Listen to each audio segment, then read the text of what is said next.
اس وقت ہمارے ساتھ مولانا طارق جمیل فاؤنڈیشن یعنی MTJ فاؤنڈیشن کے CEO جناب مولانا احتشام اللہ قریشی صاحب موجود ہیں۔ السلام علیکم مولانا صاحب، خیریت سے ہیں آپ؟ وعلیکم السلام جی، اللہ کا شکر۔ یہ MTJ فاؤنڈیشن جو ہے نا، جس طرح سے آپ نے دیکھا ہوگا کہ مختلف ہمارے اس پورے رمضان ٹرانسمیشن میں مختلف قسم کی ہم نے آرگنائزیشنز کو مدعو کیا تھا، اور ان آرگنائزیشنز کو کیا تھا جو کسی نہ کسی حوالے سے سماج میں، سوسائٹی میں کوئی نہ کوئی ویلفیئر کا کام سر انجام دے رہے ہیں، چاہے وہ ہیلتھ سیکٹر میں ہو، چاہے وہ ریہیب ہو، چاہے وہ اکنامک ڈیولپمنٹ ہو، چاہے وہ ایجوکیشن سیکٹر ہو۔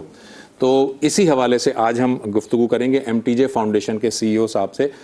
سر، میں ذرا جاننا چاہوں گا کہ یہ MTJ فاؤنڈیشن کا اگر آپ بنیادی مجھے ذرا اسٹرکچر بتا سکیں کہ آپ کن کن اس میں سیکٹرز میں کام کر رہے ہیں، ہیلتھ سیکٹر ہے یا ایجوکیشن ہے یا اور بھی اگر آپ کسی میں کام کر رہے ہیں، تو پھر ہم سوالات آگے بڑھاتے ہیں۔ عام طور پر جو NGOs ہوتی ہیں وہ کسی ایک سیکٹر میں کام کر رہی ہوتی ہیں۔ جی جی۔ تو پہلے تھوڑا میں یہ وضاحت کرنا چاہوں گا کہ ہم زیادہ سیکٹرز میں کام کیوں کر رہے ہیں۔ رائٹ۔ اچھا، ہم ویسے ایجوکیشن میں کام کر رہے ہیں، ہیلتھ میں کام کر رہے ہیں، گرین انیشیٹو ہے اور صاف پانی ہے، تقریباً 10 سے زائد فلاحی منصوبہ جات میں کام کر رہے ہیں، ڈیزاسٹر مینجمنٹ میں کام کر رہے ہیں۔ ڈیزاسٹر مینجمنٹ، جی جی۔ تو اس کی وجہ یہ تھی کہ اس کے بیسیکلی فاؤنڈر جیسے نام سے ظاہر ہے مولانا طارق جمیل صاحب ہیں، اور مولانا طارق جمیل صاحب نے جب کہتے ہیں کہ پریکٹیکل لائف شروع کی اور لوگوں سائلین کا سلسلہ، جیسے ہمارے ہاں پاکستان میں کوئی بھی آدمی کسی بھی نام سے کسی بھی اپنا ضمن میں مشہور ہوتے تھے، لوگ اس کے پاس آتے ہیں۔ جی بالکل۔ تو وہ ہر قسم کے سائلین کو انڈیویجول کیپیسٹی میں فیسیلیٹیٹ کرتے رہے ٹل 2019، لیکن 2019 میں سلسلہ اتنا بڑھ چکا تھا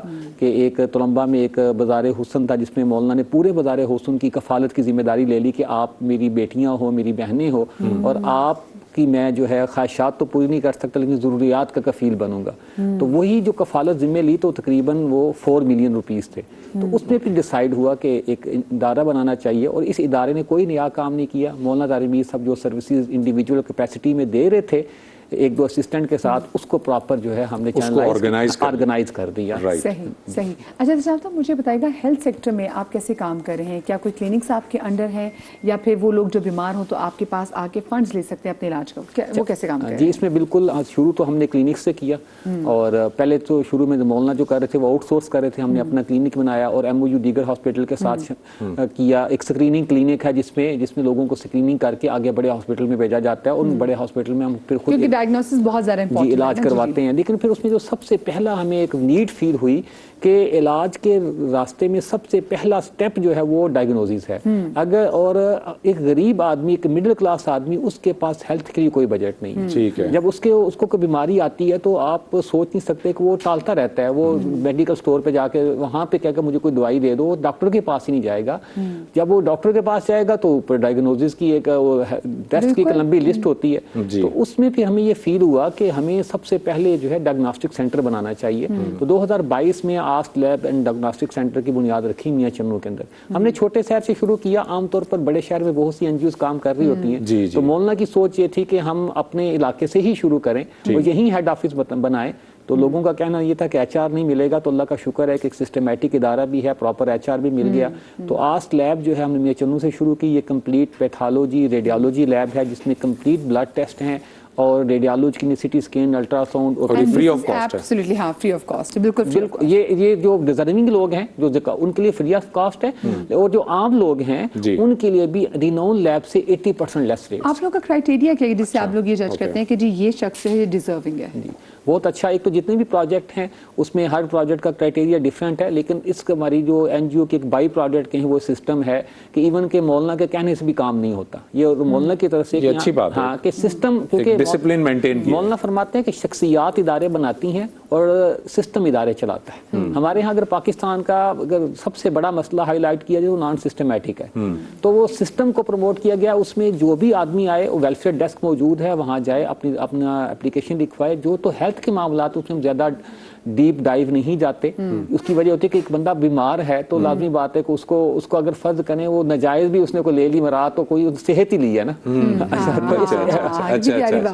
بہت اچھی بات کی اس میں کیا حرج ہے؟ تو ہیلتھ کے اندر تو ہم 2 سے 3 کوسچن کے بعد اس کو فیسیلیٹیٹ کر دیتے ہیں۔ جب ہمیں اندازہ ہو ویلفیئر ڈیسک والے روز اٹھتی ہے، اس کا بجلی کا بل دیکھ لیا، اس کا جو ہے آپ کا منتھلی انکم کیا ہے دیکھ کے، بس ہاں وہی 2-4 چیزیں ہاں۔ اور یہ جو ہمارے جتنے ہم نے کاؤنٹر الگ کیا ہوا ہے اور بتایا بتایا کہ یہ ہمارے VIP کو لوگ ہیں، تو کیونکہ ان کے اندر کانفیڈنس نہیں، جو فری والے ہوتے ہیں ہاں، تو ان کا جو ہے ایک الگ بندہ ہے جو کہ ان کا آفیسر ہے جو ان کے کیس کو لے کے فالو اپ کرتا ہے اور ان کو رپورٹنگ کرتا ہے. صحیح.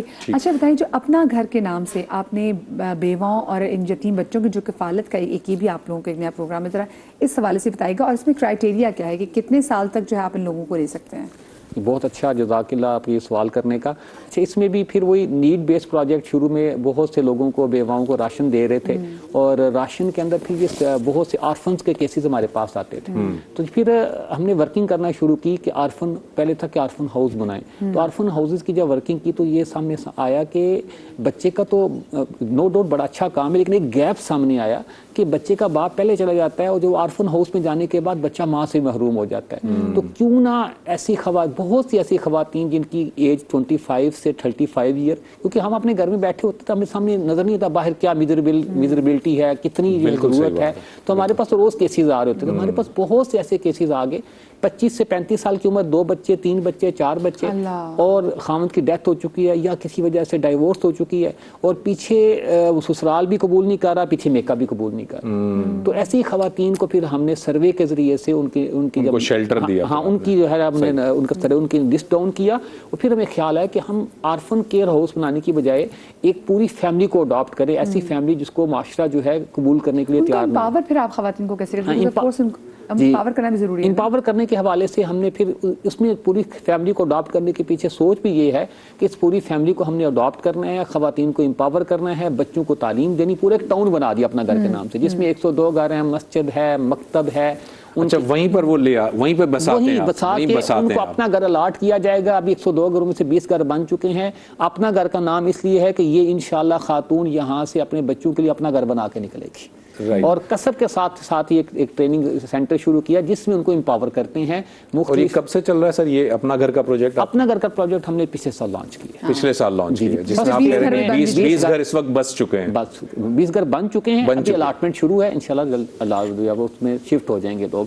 اور آلریڈی ہم نے فیملیز کو تو اڈاپٹ کیا ہوا ہے، لیکن وہ اس وقت ہماری شیلٹر میں نہیں ہے. میں سمجھ گیا، وہ اڈاپٹ کیا ہوا ہے، یعنی ان کو آپ فائنینشیل سپورٹ تو کر رہے ہیں مگر اس شیلٹر کے اندر نہیں ہے. اب وہ آ جائیں گے. ایک اچھا انوائرمنٹ دیا جائے، اچھے انوائرمنٹ کے اندر جو ہے ان کے بچوں کو. اور یہ کہاں پر ہے سر؟ یہ سر تلمبا میں ہی، جو نیٹو ٹاؤن ہے وہاں پہ ہے. اچھا، اب یہ بتائیں کہ وہ لوگ جو کہ آپ کے اس کار خیر میں آپ کی مدد کرنا چاہتے ہیں، آپ کو فنڈ دینا چاہتے ہیں، وہ کیسے آپ کو اپروچ کر سکتے ہیں؟ اس میں ہماری MTJ فاؤنڈیشن کی ویب سائٹ موجود ہے، اور اس کے علاوہ جو ہے فیس بک پیج ہے MTJ فاؤنڈیشن کا ہی. فیس بک اس کا واٹس ایپ چینل ہے، واٹس ایپ چینل پہ جائیں گے MTJ فاؤنڈیشن کو، وہاں سے آپ فالو کر سکتے ہیں. واٹس ایپ کاسٹر کے تھرو جو ہے ہمیں دے سکتے ہیں.